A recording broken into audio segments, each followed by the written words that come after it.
الجن قتلوه. وما هو الدليل؟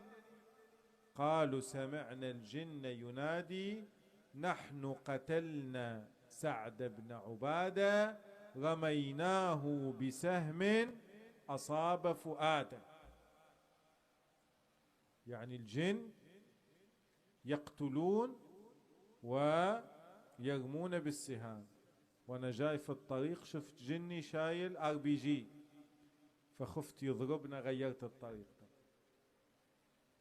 طبعا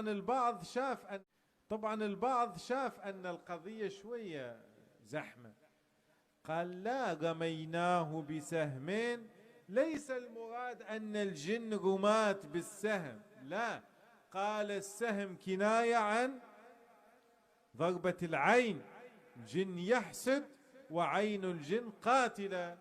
قالوا سعد كان في الطريق، لا أدري، قالوا اغتسل أو بال، وسعد كان طويل ومعضل، بعد الجن نظروا إليه، ممكن هذا جن شايب أو مكرش مثلي، فحسده وضربه بعينه